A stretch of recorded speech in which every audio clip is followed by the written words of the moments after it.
하나님께서 오늘 주일 예배 오신 모든 분들에게 하나님의 크신 은혜와 축복으로 함께 해주실 줄로 믿습니다. 누가 우리를 그리스도의 사랑에서 끊으리요? 라는 제목으로 함께 말씀을 나누겠습니다. 여러분, 사랑의 언어가 있다라고 합니다. 사랑의 언어. 그러니까 사랑의 언어라는 게 무슨 말이냐면 각 사람마다 내가 이렇게 말하면 사랑을 느낀다, 이런 게 있다라는 겁니다. 그런데 이제 물론 개개인마다 좀 사랑의 언어가 좀 다르겠지만 특별히 남자와 여자가 좀 굉장히 구별이 된다고 합니다. 여러분, 그래서 제가 한번 말씀을 드릴 테니까 혹시 이게 맞는지 좀 반응을 좀 해주시면 감사하겠습니다. 남자들은 어떤 때에 사랑을 받는다고 느끼냐면 인정을 받을 때라고 합니다. 여러분, 맞습니까? 아닌가 보네요. 그래서 인정을 받을 때. 시작부터 이러면 안 되는데 잘못되네요. 어쨌든 맞을 것 같습니다. 인정을 받을 때. 그래서 남자분들은 직장 혹은 학교 일터에서 내가 직장에서 유능한 사람으로 이렇게 좀 인정받을 때 굉장히 이렇게 힘이 솟구치고 내가 정말 살아있구나, 이런 걸 느낀다라는 거예요. 남자분들 맞으십니까? 맞다고 합니다. 맞습니다. 그래서 다행이네요. 맞습니다.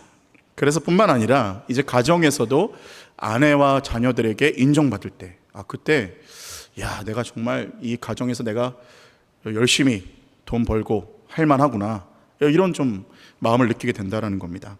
일례로 한 노부부가 계셨는데요, 할머니께서 할아버지한테 어느 날 이렇게 그냥 한번 이렇게 지나가는 말로 그냥 얘기하신 것 같아요. 텔레비전 보다가 여보 요즘에 무슨 운동해요? 팔의 근육이 굉장히 단단해졌네, 이렇게 얘기를 하셨습니다. 그러니까 옛날 어른들이 다 그렇지 않습니까? 할아버지께서 좀 멋쩍으셨나 봐요. 그러니까 무슨 다 늙어서 근육이야, 배고파 밥이나 줘, 이러고 매몰차게 그렇게 말씀하셨대요.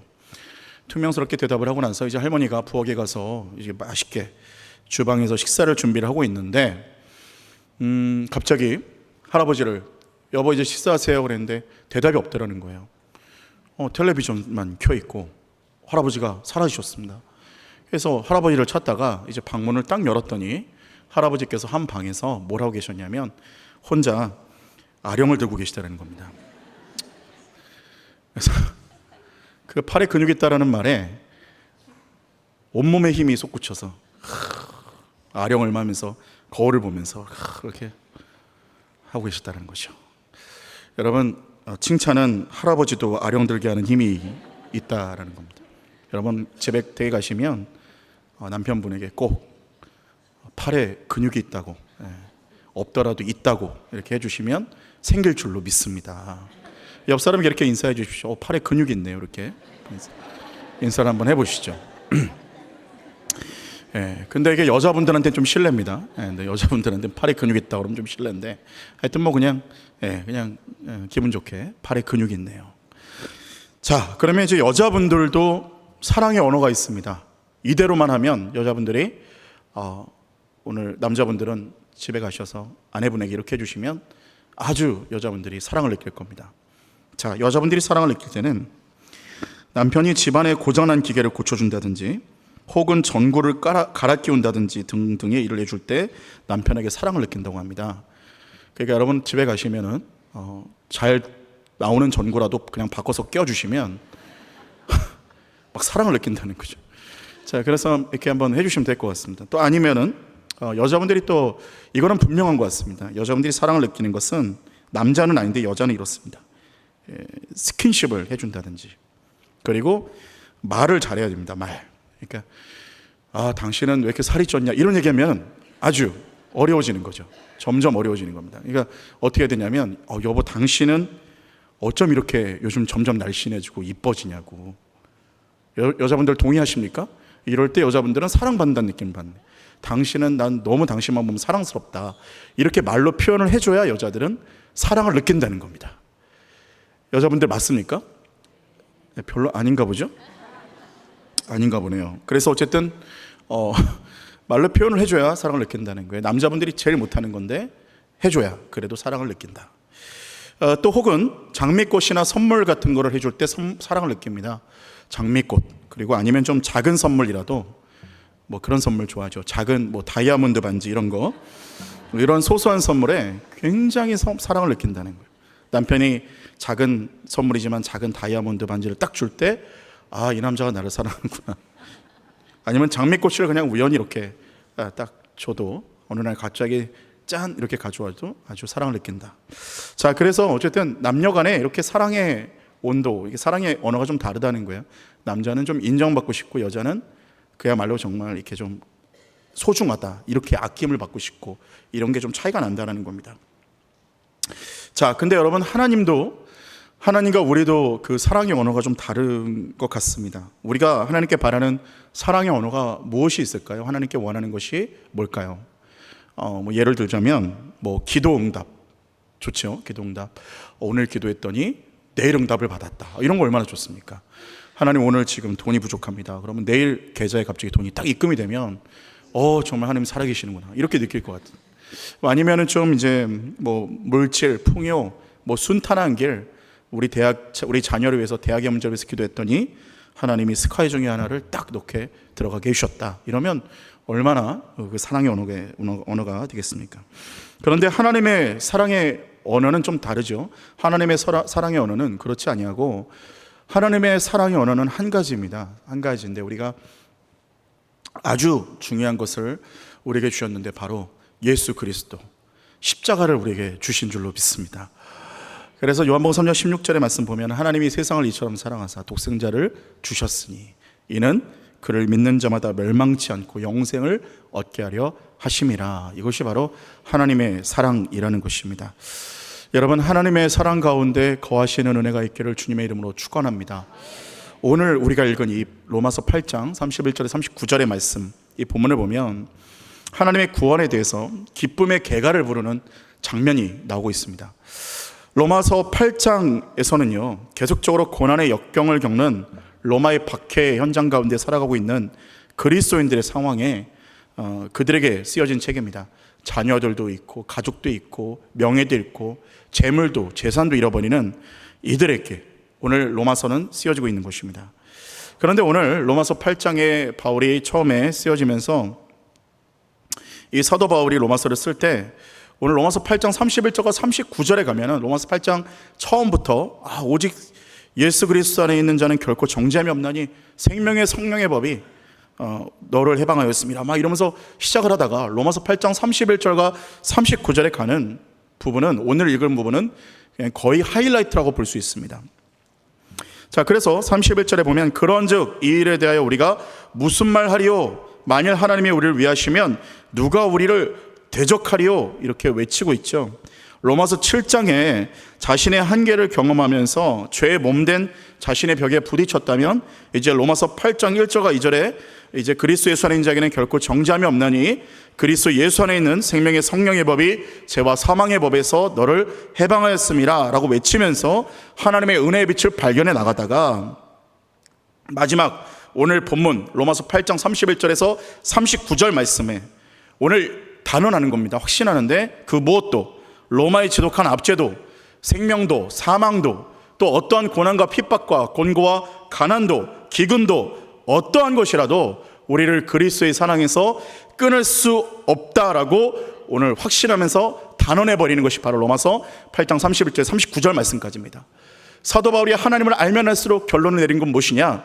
확신하건대 하나님은 우리를 버리지 않으시고 우리를 떠나지 않으시고 그리스도의 사랑에서 우리를 끊을 수 있는 것이 이 지구상에 이 어떠한 것도 없다라고 결론을 내리는 것이 바로 로마서 8장 31절에 39절입니다. 그래서 초대교회 성도들은 그 극심한 박해 상황 가운데서도 티데디우스라고 서로에게 수식어를 붙였습니다. 무슨 말입니까? 염려하지 않는 자라는 말입니다. 염려하지 않는 사람 누구? 염려하지 않는 사람 누구? 이렇게 외치는 거예요. 그래서 성도, 집사, 권사 이런 표현이 아니라 티데디우스 아무개 이렇게 외치면서 당신은 절대 염려하지 않는 누구입니다, 이렇게 외치면서 그들은 뭐라고 말했습니까? 그리스도 안에 있으므로 내가 염려하지 않노라, 이렇게 외쳤다는 거예요. 자, 그럼 오늘 바울이 외쳤던 나는 확신하노라, 그리스도의 사랑에서 무엇도 끊을 수 없다. 오늘 초대교회 성도들이 외쳤던 확신하노라, 나는 그리스도의 사랑에서 그 무엇도 끊을 수 없다라고 고백했던 이 하나님의 사랑은 도대체 어떠한 것인지, 또 오늘 우리 이 시대를 살아가는 우리에게도 마찬가지로 그리스도의 사랑에서 우리 성도들을 끊을 수 있는 것은 아무것도 없는 줄로 믿습니다. 그렇기 때문에 그렇다면 그 하나님의 사랑, 끊을 수 없는 하나님의 사랑은 무엇인지 함께 나누며 기도의 제목을 얻고자 합니다. 첫 번째로 하나님께서 성도들의 보호자가 되신다는 것입니다.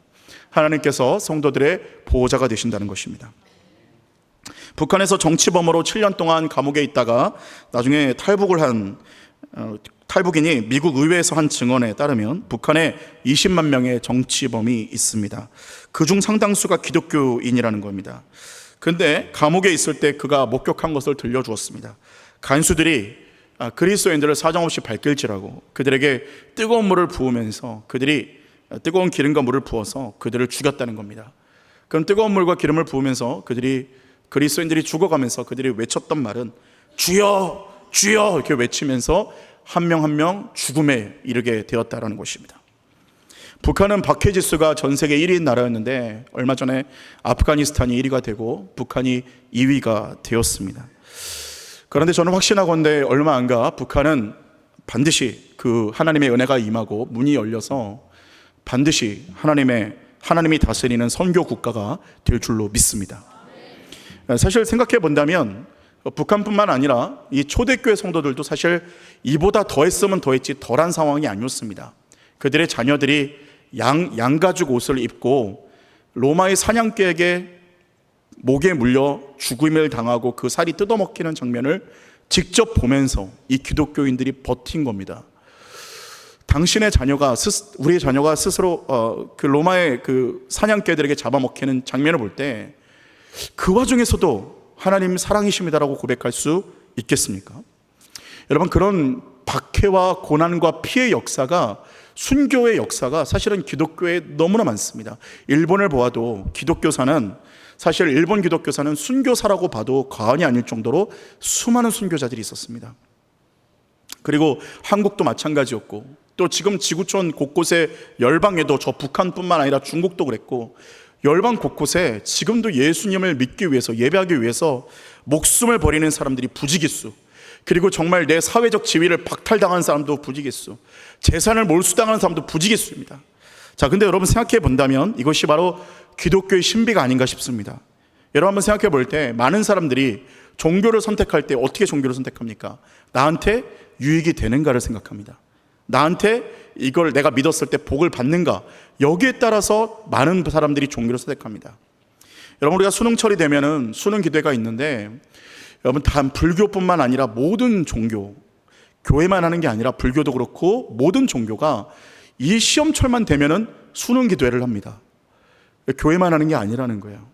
여러분, 그래서 소위 말해서 자기가 믿는 신에게 절을 하고 대박을 꿈을 꾸는 거죠. 이스라엘 백성들에게도 끊임없이 따라다니는 우상들의 의미에는 소위 말해서 대박을 주겠다는 흥정적인 요소가 다 있었습니다. 그런데 오로지 기독교 회사를 보면 순교사와도 다름없이 모진 핍박과 고난을 받았던 역사가 수도 없이 있습니다. 그런데 여러분 한번 생각해 보시기 바랍니다. 수많은 순교자들을 낳았고 피해 역사가 있고, 당장 내 눈앞에서, 내 옆에서 이제 목사님이 끌려가 죽임을 당하고, 그 다음에 장로님이 끌려가 죽임을 당하고, 그 다음에 권사님, 집사님, 내 옆에 같이 속회 모임을 했던 내 모든 속회원들이 끌려가 죽고, 이런 상황 가운데서 여러분 정말 미스테리한 일은 무엇이냐면 기독교는 그럼에도 불구하고 부흥했다라는 겁니다. 나한테 복이 되지 않지 않습니까? 믿으면 죽는 건데, 진짜 이상하게도 기독교는 박해가 심하면 심할수록 숫자가 늘어나고 부흥하는 역사가 있었다라는 거예요. 북한에서 외신들에게 보여주고자 가짜 교회와 가짜 성도들을 만들었습니다. 가짜 교회를 만들고, 가짜 성도들은 어디서 이제 이렇게 모았냐면 고위층 간부들의 부인들을 모아서 여선교회를 가짜로 조직을 했습니다. 그래서 그들이 한 몇 달 동안은 가짜로 예배도 드리게 하고, 목사님을 모시고 말씀도 듣고 찬양도 부르는 척을 했다라는 거예요. 그런데 이제 몇 달 뒤에 당연히 가짜니까 교회가 폐쇄되고 여선교회와 성도들은 해산되게 되었습니다. 그런데 놀라운 일은 분명히 다 폐쇄가 됐고 끝났는데, 그 뒤 다음 주가 되니까 그 가짜 성도들이 교회 근처를 주일 오전 예배 대예배 시간만 되면 교회 근처를 서성이다라는 겁니다. 그러면서 그들이 서성거리면서 괜시리 눈물을 흘리기도 하고, 교회 십자가를 보면서 눈물을 흘리기도 하고, 조용히 찬양을 읊조리기도 하고, 십자가를 보고 기도하기도 하고, 하늘을 쳐다보는 여성들이 갑자기 늘어나기 시작한 겁니다. 여러분, 그들이 가짜 성도였는데 말씀이 들어가니까 진짜가 되어버린 거예요. 여러분, 그러므로 복음은 실제이기 때문에 핍박과 고난이 올지라도 하나님의 말씀은 살아있기 때문에 핍박과 고난 가운데서도 부흥하고 성장하는 유일한 종교가 바로 기독교입니다. 그 이유는 기독교는 가짜가 아니라 진짜이기 때문이고요. 다른 신들은 다 죽은 모조품들이지만 우리 하나님은 살아계신 참 하나님이시기 때문에, 그렇기 때문에 기독교는 고난 가운데서도 부흥하는 놀라운 생명력이 있는 살아계신 하나님을 믿는 자들의 무리라는 것입니다. 그러므로 로마서 8장 35절 36절이 오늘 이렇게 말하죠. 누가 우리를 그리스도의 사랑에서 끊으리요? 환난이나 공고나 박해냐 기근이나 적신이나 위험이나 칼이랴. 기록된 바 우리가 종일 주를 위하여 죽임을 당하게 되며 도살당할 양같이 여김을 받았나이다함과 같으니라 말씀합니다.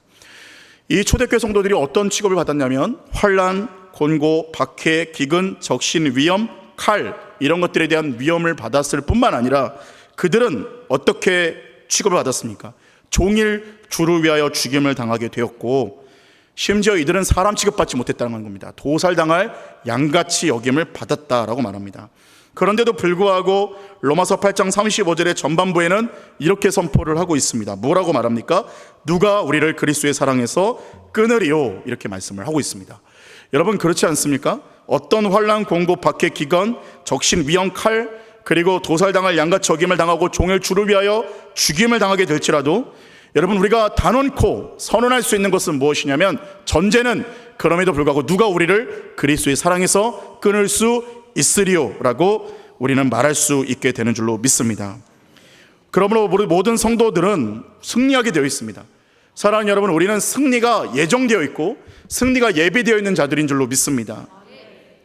그런데 그 이유가 무엇이냐? 바로 예수님께서 계시기 때문에 우리가 승리할 수 있다는 겁니다. 어떤 영상을 보니까 새끼곰이 냇가를 걸어가다가 표범을 만나게 됩니다. 그래서 이 새끼곰이 이제 표범에게 잡아먹힐 상황이 되었습니다. 그래서 이제 표범이 이제 큰 포효를 하면서 새끼곰을 잡아먹으려고 위협을 하는데 갑자기 표범이 움찔하더니 도망을 가버리는 겁니다. 그래서 왜 그런가 했더니 영상이 딱 돌아가는데 그 새끼곰 뒤에 누가 있는가? 어미곰이 온 거예요. 어미곰이 포효를 하고 있는 거예요. 그러니까 표범이 어미곰을 보는 순간 이건 도저히 상대가 안 되겠다고 도망쳤습니다. 여러분, 우리도 이런 거 아니겠습니까? 우리의 힘과 능력으로는 이 고난과 박해를 이겨낼 방법이 없습니다. 여러분, 지금 혹시 고난의 길을 걷고 있다면 우리의 힘으로 이길 수 있는 방법은 없습니다. 여러분, 고난이 정말 닥치면 정말 하나님께서 사람을 연단하실 때 밑바닥까지 가게 되는데, 여러분, 그 연단을 사람의 힘으로 이길 수 있는 게 아닙니다. 여러분, 그때는 우리는 어떻게 그 고난과 연단을 이겨낼 수 있느냐? 오직 우리 뒤에 계시는 하나님으로 말미암아 승리하게 될 줄로 믿습니다. 여러분, 한 성인은 초대교회사를 보면 한 성인이 예수님을 믿다가 그가 불에 타 죽임을 당하게 되는데, 사람들은 다 불에 타 죽임을 당하면 사람이 딱 거꾸러져서 불에 타 죽음을 당할 거라 생각을 했는데, 이 성인이 그때 초인적인 하나님의 능력이 임한 겁니다. 벌떡 불 속에서 일어나더니 불에 타는 상황에서 박수를 3번을 칩니다. 그러면서 뭐라고 말합니까? 예수 그리스도, 예수 그리스도, 예수 그리스도 외치고 그가 하나님 편으로 가게 되는데, 그것을 바라본 많은 사람들이 정말 놀랐던 겁니다. 당연히 불에 타 완벽하게 사라질 줄 알았는데 불 속에서 예수 그리스도를 외치는 모습을 보면서 하나님의 살아계심을 그들이 보게 되었다는 거예요. 여러분, 그런 것처럼 우리가 믿는 하나님은 살아계실 뿐만 아니라 우리 믿는 자들에게 초인적인 능력을 주시고 모든 환경과 상황 속에서 이기게 하시는 하나님의 능력이 되는 줄로 믿습니다. 그래서 우리가 복음성가 가운데 나의 등 뒤에 서라는 찬송에 이런 가사가 있습니다. 제가 읽어드리겠습니다. 나의 등 뒤에서 나를 도우시는 주, 나의 인생길에서 지치고 고나여 매일처럼 주저앉고 싶을 때 나를 밀어주시네. 나의 등 뒤에서 나를 도우시는 주, 평안히 길을 갈 땐 보이지 않아도 지치고 고나여 넘어질 때면 다가와 손 내미시네. 나의 등 뒤에서 나를 도우시는 주, 때때로 뒤돌아보면 여전히 계신 주, 잔잔한 미소로 바라보시며 나를 재촉하시네.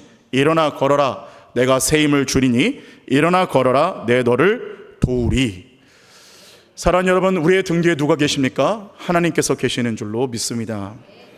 자, 또 한 가지는 우리가 고난을 통해서 우리는 하나님을 발견하게 된다라는 것입니다. 그 고난을 통하게 되면, 예수님을 믿고 나서 시간이 흐르게 되면 우리가 반드시 모든 성도는 고난의 또 연단의 시간을 겪게 됩니다. 그런데 그 시기가 되면 내게 왜 이런 일이 벌어졌는가 하면서 한탄하게 되기도 하고, 자존감이 바닥을 치기도 하고, 정죄감이 들고 절망의 시간을 경험하게 됩니다. 그런데 분명한 것은 고난에 유익이 있다라는 겁니다. 시편 119편 71절에 이렇게 말하는데, 고난당한 것이 내게 유익이라, 이로 말미암아 내가 주의 율례들을 배우게 되었나이다 라고 말하고 있습니다. 여러분, 고난을 겪게 되면 우리가 두 가지를 깨달아야 되는데, 먼저는 하나님 앞에서 우는 길이 고난을 이겨내는 길이라는 것을 우리는 알아야 됩니다. 여러분, 캠퍼형이라는 것이 있는데, 이거는 고난을 당하면 주저앉는 사람을 볼 때에 캠퍼형이라고 말합니다. 여러분, 우리가 광야에서 이스라엘 백성들이 나오는 역사를 보았는데, 이스라엘 백성들이 광야를 나올 때 그들은 자존감이 바닥을 치는 상황이었습니다. 그때에 그들은 툭하면 주저앉아서 울어버렸습니다. 툭하면 주저앉아서 불만을 토했습니다. 그런데 그들을 이끄는 모세도 캠퍼형이었습니다. 그도 절망이 오면 주저앉는 사람이었습니다. 그런데 모세와 이스라엘 백성들, 회중들의 차이가 뭐였냐면 바로 한 가지였는데, 주저앉기는 주저앉는데 누구 앞에서 주저앉느냐가 이들의 차이였습니다. 이스라엘 백성들은 그냥 주저앉아서 울었는데, 그리고 과거를 회상하면서 애굽때가 좋았다, 그때가 좋았다 이렇게 회상을 했는데, 모세는 어디서 주저앉아 울었느냐? 하나님 앞에 주저앉아 울었습니다. 여러분, 우리는 고난 때에 누구 앞에 주저앉아 울어야 되겠습니까? 하나님 앞에 주저앉아 울게 되면은 고난의 길이 통과되게 된다라는 겁니다. 여러분, 고난 앞에서 우리는 하나님 앞에 울다 보면 고난이 반드시 지나가게 될 줄로 믿습니다. 그리고 그 다음에 고난이 지나가게 된 이후에 하나님 앞에서 울게 된 자는 영적인 유익을 받게 됩니다. 그래서 그때 뒤에는 하나님의 거룩한 은혜가 충만하게 임하게 된다는 것입니다.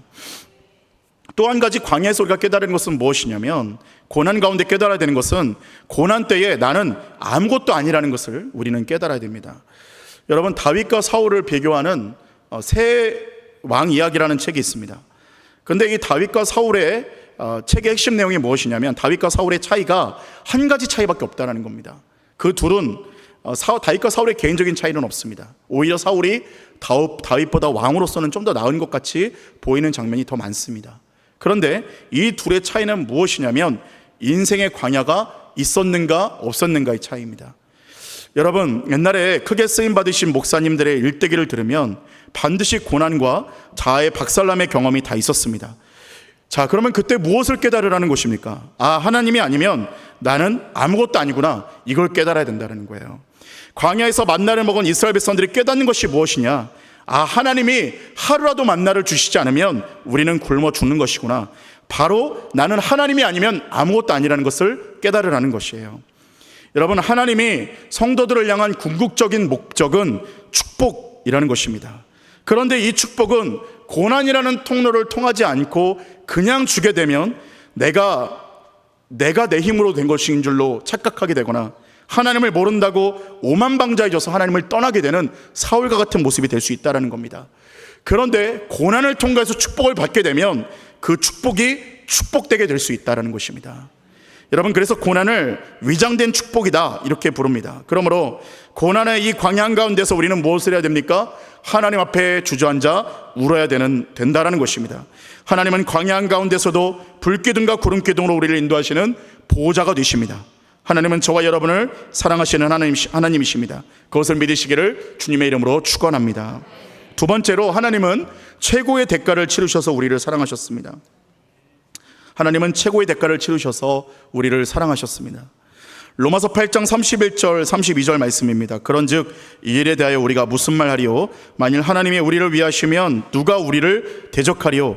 자기 아들을 아끼지 아니하시고 우리 모든 사람을 위하여 내주시니가 어찌 그 아들과 함께 모든 것을 우리에게 주시지 아니하겠느냐 말씀하고 있습니다. 하나님이 우리를 사랑하셨는데 얼마나 사랑하셨냐면, 자기 아들을 아끼지 않고 우리를 대신해서 주실 만큼 사랑하셨다는 겁니다. 여러분, 그러니까 우리가 얼마나 존귀한 존재인지를 알 수 있게 되는 것이죠.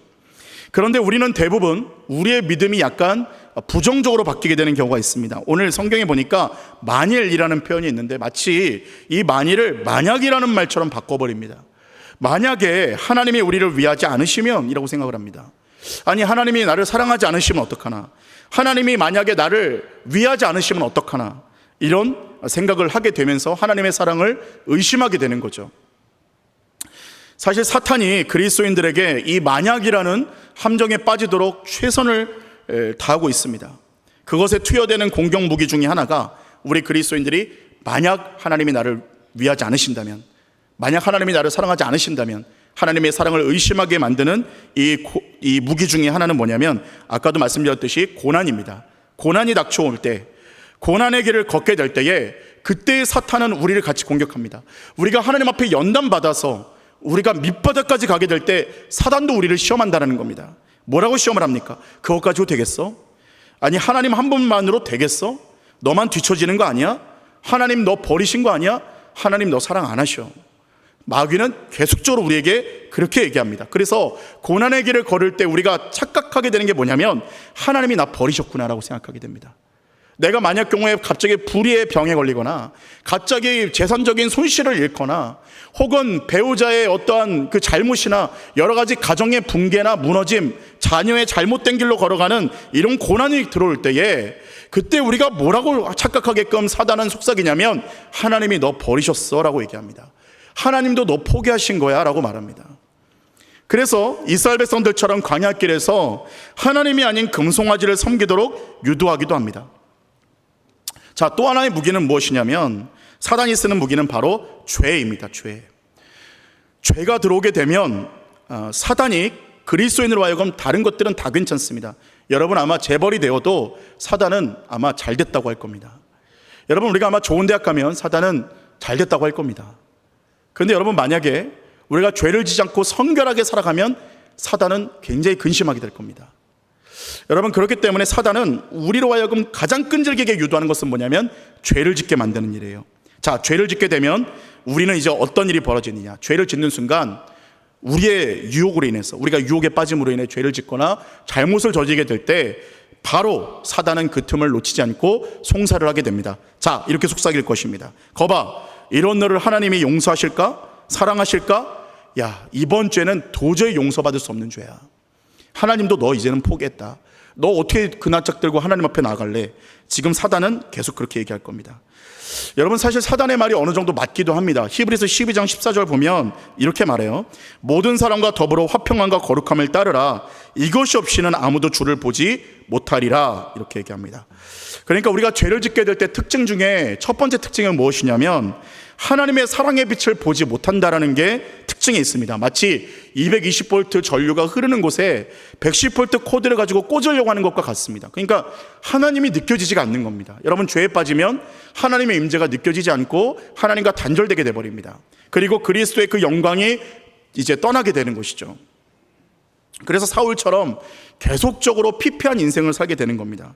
그래서 죄를 짓게 되면 하나님의 사랑과 거룩한 은혜를 더 이상 공급받게 되지 못하게 됩니다. 근데 여러분, 여기서 우리가 기억해야 될 게 한 가지 있습니다. 자, 중요한 건 뭐냐면, 바로 그럼에도 불구하고 하나님의 은혜의 공급은 끊어진 적이 없다는 걸 믿어야 됩니다. 여러분, 믿어지십니까? 우리가 어떠한 죄를 짓더라도, 여러분 이걸 믿으셔야 됩니다. 그 어떠한 죄를 짓더라도 하나님의 은혜가 끊어진 적은 없다라는 겁니다. 하나님의 사랑이 철회된 적은 없어요. 근데 여러분 한번 생각해 보세요. 전류는 계속 공급된다고 말씀드리지 않았습니까? 근데 내가 다른 코드를 갖고 온 거예요. 그러니까 화평함과 거룩함이 없으면 아무도 주를 보지 못해요. 그래서 하나님이 보이지 않는 겁니다. 하나님의 사랑이 끝난 게 아니라 내가 하나님이 그냥 보이지 않는 거예요. 하나님의 사랑이 느껴지지가 않는 거예요. 그때 사단의 속임수가 뭐냐면, 하나님의 공급되는 사랑도 끝났다고 말합니다. 근데 여러분, 그건 거짓말입니다. 하나님의 사랑은 끝나지 않습니다. 성경은 말합니다. 하나님의 사랑은 절대 끝나지 않습니다. 어떠한 죄를 짓더라도 하나님의 사랑은 끝나지 않아요. 다만 내 죄가 하나님의 사랑을 가리고 있을 뿐입니다. 자, 그리고 또 하나의 죄에 대한 특징은 죄책감입니다. 죄책감으로 인해 하나님을 떠나게 됩니다. 창세기 3장 8절에 보면 선악과를 따먹은 아담과 하와가 어떤 모습을 하였는지 보여지고 있습니다. 제가 3장 8절을 읽어드리겠습니다. 그들이 그날 바람이 불 때 동산에 거니시는 여호와 하나님의 소리를 듣고 아담과 그의 아내가 여호와 하나님의 낯을 피하여 동산나무 사이에 숨은지라, 이렇게 말합니다. 자, 지금까지는 하나님과 대화를 했던 아담과 하와가 여호와 하나님의 낯을 피하여 동산나무 사이에 숨게 됩니다. 자, 죄가 이러한 일을 하는 겁니다. 죄가 닥쳐오면 사단의 송사가 들어오기 시작합니다. 하나님이 너 벌 주려고 찾으신다. 그럼 그때부터 우리는 어떻게 돼요? 하나님의 낯을 피하여 동산나무 사이에 숨게 돼요. 많은 분들이 그렇습니다. 죄를 지으면 교회를 떠나거나 예배를 안 나오는 경우도 있습니다. 어떤 분들은 찬양팀이나 성가대를 하는데 내가 어떻게 어젯밤에 술 마셨잖아, 어떻게 내가 성가대를 하고 찬양대 안 할 수 있겠어, 이렇게 떠나시는 경우도 있어요. 어떤 분들은 이렇게 얘기하시더라고요. 목사님, 술 끊으면, 담배 끊으면 교회 나오겠습니다, 이렇게 하시는 분들도 있더라고요. 여러분, 담배 끊고 교회 나오실 분들은 나중에 예수님도 끊으실 분이거든요. 독한 분입니다. 여러분, 담배 끊고 교회 나오는 게 아니라요, 교회 나와서 하나님의 은혜 가운데 나아가면 나중에 다른 것들이 상대적으로 끊어지게 된다는 겁니다. 우리는 내 힘으로 끊으면 나중에 내 힘으로 다시 피게 돼요. 근데 하나님의 은혜를 맛보다가 끊어지면 그때 끊어지게 되는 겁니다. 자, 그래서 그리스도인에게 죄는 가장 무서운 적이에요. 그리스도인이 가장 무서워할 것은 사실 죄입니다. 그런데 여러분, 우리가 죄에 대해서 승리하는 방법이 몇 가지가 있습니다. 첫 번째는 에스겔 18장 30절에 보면 이렇게 말해요. 주 여호와의 말씀이니라. 이스라엘 족속아, 내가 너희 각 사람이 행한 대로 심판할지라. 너희는, 자, 잘 들어보세요. 너희는 돌이켜 회개하고 모든 죄에서 떠날지어다. 그러한즉 그것이 너희에게 죄악의 걸림돌이 되지 아니하리라, 이렇게 말합니다. 오늘 주님이 말씀하셨습니다. 무슨 죄를 졌든 간에 일단 돌이켜 회개하고 죄에서 떠나면 죄악의 걸림돌이 더 이상 일어나지 않는다라는 겁니다. 여러분, 우리가 회개하는 순간, 하나님 앞에 완전히 돌이키고 죄를 떠나는 순간 우리에게 일어나는 일은 무엇이냐면 220V의 전류가 흐를 때 110V 코드가 이제 220V로 바뀌어서 하나님의 은혜가 우리에게 공급되어지고 하나님의 영광이 우리 가운데 다시 비춰지기 시작하면서 회복의 은혜가 일어나게 된다는 것입니다. 여러분, 너무 기쁜 일이 아닙니까? 그렇기 때문에 여러분, 오늘 만약에 성령께서 죄를 깨닫게 하신다면 여러분, 죄를 회개하시기를 바랍니다. 돌이키시기를 바랍니다. 여러분, 그것이 어떤 부분인지는 모르지만 각자가 죄에 대한 부분은 다 다르겠지만, 그러나 죄라는 것을 절대 용납하지 마시고, 만약 성령께서 죄라고 말씀하셨다면 반드시 끊어내고 오늘 하나님의 은혜를 경험하는 저와 여러분 되시기를 주님의 이름으로 간절히 축원합니다. 두 번째 승리하는 방법은 시편 103편 14절이에요. 이렇게 말하죠. 이는 그가 우리의 체질을 아시며 우리가 단지 먼지뿐임을 기억하심이로다, 이렇게 말합니다. 자, 주님께서 우리의 체질을 아신다고 그러고 우리가 먼지뿐임을 기억하신대요. 그러니까 다시 말하면 죄를 짓는 연약한 존재라는 거 하나님이 아신다라는 거예요. 아니, 하나님이 나 이렇게 죄 졌는데 하나님 버리지 않으시겠습니까? 하나님이 이런 나를 쳐다보시긴 하겠어요? 여러분, 우리가 착각하는 거예요. 하나님은 알고 계셨어요. 우리 넘어질 거 알고 계셨어요. 우리가 우리를 너무 과대평가하는 거예요. 사랑하는 여러분, 과대평가하지 마시길 바랍니다. 아이고, 이거 아멘이 없으시군요. 과대평가하지 않으시길 바랍니다. 우리는 죄에 넘어지는 사람들이지만 우리가 뭘 알아야 되느냐면 하나님이 나를 불쌍히 여긴다는 걸 알아야 돼요. 아신다는 거예요. 하나님이 내 꼬라지를 아세요. 하나님이 내가 넘어질 걸 알고 계세요. 내가 하나님의 영광 위에 살지 못한다는 걸 알고 계세요. 나를 불쌍히 여기신다고요. 하나님은 그럼 어떻게 하시냐? 우리가 하나님 도와주세요 하고 주님 손을 붙들고 죄를 회개하고 주의 영광을 받아들이기 시작하면 성령께서 우리 안에서 하나님의 영광을 위해서 하실 수 있도록, 내가 할 수 없는 것을 하나님은 하시느니라. 이제 그 역사가 일어나기 시작한다는 거예요. 자, 그러면 죄에 대해서 승리하는 세 번째 방법은 로마서 8장 33절과 34절, 오늘 본문에 나와 있습니다. 누가 능히 하나님께서 택하신 자들을 고발하리요? 의롭다 하신 이는 하나님이시니 누가 정죄하리요? 죽으실 뿐 아니라 다시 살아나신 이는 그리스도 예수시니 그는 하나님 우편에 계신 자요 우리를 위하여 간구하시는 자신이라. 할렐루야. 여러분, 하나님께서 우리가 깨달아야 되는 것은 무엇이냐면 사단의 송사가 있습니다. 사실 우리는 하나님 앞에 죽을 수밖에 없는 죄인입니다. 우리는 하나님의 사랑이 합당하지가 않습니다. 근데 어느 신학자 이렇게 얘기했습니다. 예수님은 하나님은 의인을 찾으시지만 예수님은 죄인을 찾아서 의인으로 바꾸어 하나님께로 인도하신다, 그렇게 말씀하셨습니다. 여러분, 우리가 지금 우리를 송사할 수 있는 분은 실상은 하나님밖에 없습니다. 사단은 우리를 송사할 자격이 없다라는 거예요.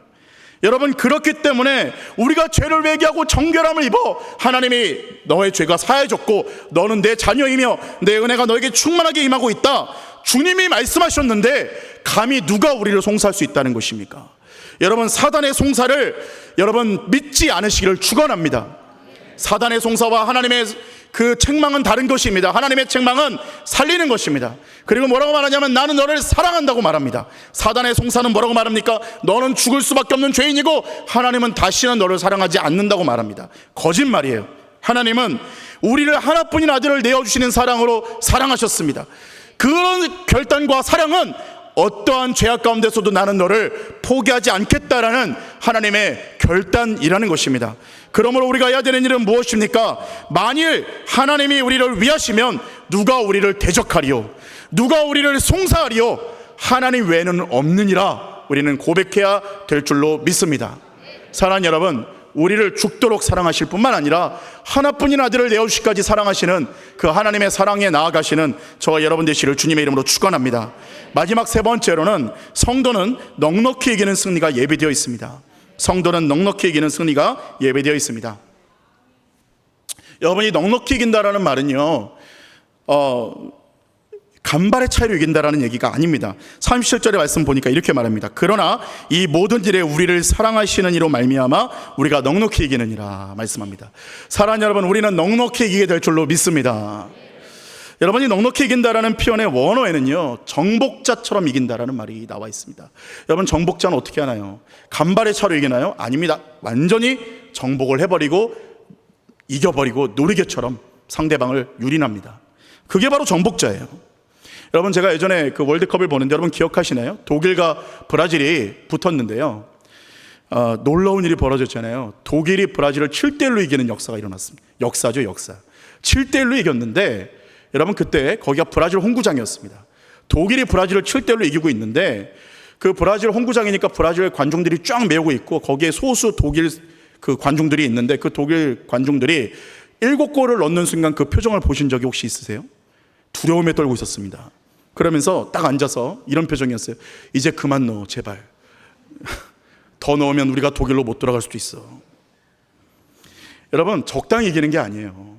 적당히 이기는 게 아니라 완전히 압도적으로 이기는 게 바로 정복자처럼 이긴다는 말이에요.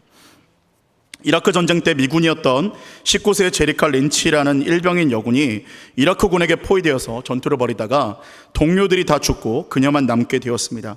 결국 총상을 입은 채 생포되어 이라크 병원으로 후송되었는데 이제 그 정보가 미국 첩보망을 통해 알려지게 되었고 마침내 그녀를 구출하기 위해서 특수작전이 펼쳐졌습니다. 엄청난 양의 폭탄과 미군이 투입되고 그녀는 국적으로 구출이 되었습니다. 이것이 바로 미국의 저력이라는 겁니다. 한 명을 구하기 위해서 100명이든 1000명이든 돈이 얼마가 됐든 다 투자한다는 거예요. 여러분, 근데 우리는 어느 나라 시민입니까? 천국 시민이라는 것입니다. 여러분, 천국의 저력은 어떻겠습니까? 엘리사 한 사람이 도단성에 있을 때 아람 군대가 쳐들어와 도단성을 둘러쌌을 때 그때 엘리사는 천군 천사가 호위하고 있는 것을 보고 있었습니다. 열왕기하 6장 17절에 보니까 그가 보니 불마가 불병거가 산에 가득하여 엘리사를 둘렀더라, 이렇게 말씀을 하고 있습니다. 사랑하는 여러분, 우리에게도 동일하게 이러한 일이 일어나고 있다는 것을 믿어야 될 줄로 믿습니다. 여러분, 놀라운 사실은 어려운 일을 겪고 있다면 여러분, 하늘의 강력한 도우심이 지금 있다는 것을 함께 믿어야 됩니다. 어려운 일이 있다. 이것은 오늘 하나님께서 당신을 주목하고 계시고 지금 천군 천사 불말과 불병거를 투입하셔서 우리를 돕기 위해 지금 하나님이 도우고 계시다는 것을 믿어야 된다는 거예요. 제가 군대에 있을 때 군대 전입을 가자마자 처음 작업이 있는 날이었습니다. 신병이었는데 한 2주 된 신병이었습니다. 근데 작업이 있는 날 주일날 갑자기 작업이 생겼습니다. 그러면서 분대장이 이렇게 얘기했습니다. 오늘은 종교 행사 아무도 갈 수 없다. 교회도 갈 수 없고 절도 갈 수 없다. 왜냐하면 오늘은 작업이 있기 때문이다. 그러니까 사업을 들고 좀 이따가 다 집합하겠다, 이렇게 얘기했습니다. 그래서 제가 그때 이렇게 얘기했습니다. 저는 교회를 가겠습니다 라고 얘기했습니다. 사실 주일을 빠진다는 것은 상상할 수 없는 일이기 때문에 그냥 교회 가겠습니다 얘기했는데, 여러분 그 다음 주부터 저에게 어떤 일이 벌어졌겠습니까? 고난과 핍박과 기근과 박해가 시작이 되었다는 것이죠. 살면서 이렇게 욕들이 다양하다는 걸 처음 알았습니다. 한국 욕이 이렇게 다양하구나, 이렇게 찰지구나라는 걸 깨달았습니다. 여러분 그때 제가요 너무나 힘들었습니다. 너무 힘든데 그렇게 힘들게 살아가던 어느 날 저에게 유일한 기도처가 어디 있었냐면 바로 화장실 변기통이었습니다. 변기통 안에 들어간 게 아니라 변기통 위에 앉아서 기도를 했거죠. 그래서 변기통 위에 앉아서 기도를 하는데 거기에 하나님의 임재가 충만하게 임한 날이 있었습니다. 거기 앉아서 말씀을 보고 기도하는 중에 하나님의 임재가 임했다라는 거예요. 여러분 그러니까 고난의 시기 가운데서는 하나님의 임재가 변기통에도 임할 수 있다는 겁니다. 근데 그 변기통에 임하는데 그 하나님의 은혜가 얼마나 기쁜지 저도 모르게 복도를 지나다니다가 이등병이 내 영혼이 은총이버를 큰 소리로 찬양을 하면서 돌아다녔습니다. 여러분 여성분들은 잘 모를 수 있겠지만 이등병이 복도에서 노래를 부른다는 것은 자살행위나 다름이 없습니다. 그래서 나도 모르게 하나님을 찬양하면서 기쁘게 내 영혼이 은총입어 중한죄진 벗겨보니 그 어디나 하늘나라 그러고 찬양을 하기 시작했습니다. 오늘 갖가지 욕을 들었지만 오늘 여기가 하늘나라입니다. 찬양을 하기 시작한 거예요. 여러분 제가 살면서 가장 강력한 임재가 있었던 때가 바로 그 변기통 위였어요. 여러분 생각해 보실까요? 만나가 내린 곳은 다른 곳이 아니라 광야에 있을 때였습니다. 불기둥과 구름기둥이 존재했던 것도 바로 광야에 있었을 때였습니다. 광야의 성경적 의미는 첫째로는 곡식이 재배할 수 없고 벌어진 땅이고 죽음의 땅. 그런데 두 번째 의미, 광야의 성경적 의미는 하나님의 현존과 임재를 경험할 수 있는 곳을 의미하고 있다는 겁니다. 사랑하는 여러분, 오늘 광야를 거치고 있고 환난과 핍박과 기근과 여러 가지 곤고와 박해를 경험하고 있는 어려운 상황, 내 안에 정말 이건 있을 수 없었던 그런 질병과 혹은 죄악 가운데 있을지라도 오늘 우리가 경험할 수 있는 것은 뭐냐면, 오늘 돌이키기만 하면 하나님의 임재를 경험할 뿐만 아니라 어렵고 고난 가운데서는 하나님의 임재가 더욱 강력하게 부어진다는 것을 여러분 믿으시기를 바랍니다. 그래서 바울이 로마서 8장 38절 39절 마지막에 읽고 읽다가 여러분 사실 이 구절은요 좀 흥분되듯이 읽어야 되는 거예요. 바울이 막 너무나 흥분돼서 막 얘기를 하다가 하나님의 사랑에서 누가 끊을 수 있겠냐고 막 얘기를 하다가 로마서 마지막 38절 39절에 내가 확신하노니, 하나님을 아니까, 하나님을 알면 알수록 내가 확신하노니 사망이나 생명이나 천사들이나 권세자들이나 현재일이나 장래일이나 능력이나 높음이나 깊음이나 다른 그 어떤 피조물이라도 그 어떤 거라도 우리를 우리 주 그리스도 예수 안에 있는 하나님의 사랑에서 끊을 수 없느니라 말씀을 하고 있습니다. 바울은 이제 외치고 있는 거예요. 우리는 그렇게 얘기하잖아요. 만약에 하나님이 나를 사랑하지 않으시면 어떡할까? 근데 우리의 한참 앞서갔던 사도 바울은, 그리고 하나님은 이렇게 말씀하십니다. 내가 확신한다. 만약이 아니라 아니야 확신하노니 하나님의 사랑에서 그 무엇도 끊을 수 없느니라 말씀을 하고 있다는 겁니다. 왜냐? 이것을 잡고 있는 주체는 우리가 하나님을 잡고 있는 것이 아니라 하나님이 우리를 잡고 있기 때문입니다. 우리가 하나님을 잡고 있으면 부족합니다. 언젠가는 놓치게 됩니다. 가끔씩은 하나님을 잊어버리고 삽니다. 그러나 하나님이 우리를 끝까지 붙잡고 계시고 그 사랑을 처리하지 않으시기 때문에 우리는 언제나 승리하게 된다는 것입니다. 사랑하는 여러분, 사단은 송사합니다. 하나님이 너를 사랑하지 않는다. 너는 곧 망하게 될 것이다. 너희 집안은 어렵게 될 것이다. 사단은 말하나 하나님은 말씀합니다. 내 사랑은 절대 끊어지지 않는다. 내 사랑은 절대 처리하지 않는다. 너만 돌아오면 나는 언제든지 너희를 회복시킬 것이다 라고 하나님은 말씀하고 있는 것입니다. 사랑하는 여러분, 그 사랑을 붙드시고 어떠한 환경과 상황 가운데서도, 광야 가운데서도, 고난 가운데서도, 질병 가운데서도, 죄악 가운데서도 승리하시는 저와 여러분 되시기를 주님의 이름으로 축원합니다. 기도하겠습니다. 사랑의 주님, 우리는 연약하여 죄로 인해 넘어졌습니다. 오늘도 하나님의 낯을 볼 수가 없었습니다. 하나님, 고난으로 인하여 하나님이 나를 버리신 줄 알았습니다. 하나님이 느껴지지가 않았습니다. 하나님의 사랑이 정말 나를 사랑하는지 느껴지지가 않았습니다. 그러나 하나님, 그러나 성경에 단언하건대 확신하건대 그 어떤 것도 그리스도의 사랑에서 끊을 수 없다고 말씀하시는 것처럼 하나님의 사랑이 그 무엇도 우리를 끊을 수 없는 강력한 손으로 우리를 붙들고 계시는 줄로 믿습니다. 이제 눈을 들어 주님을 바라보게 하여 주시고, 눈을 들어 회개하게 하여 주시고, 눈을 들어 하나님의 임재를 경험하여 사는 역사가 일어나게 하여 주시옵소서. 예수님의 이름으로 기도합니다. 아멘.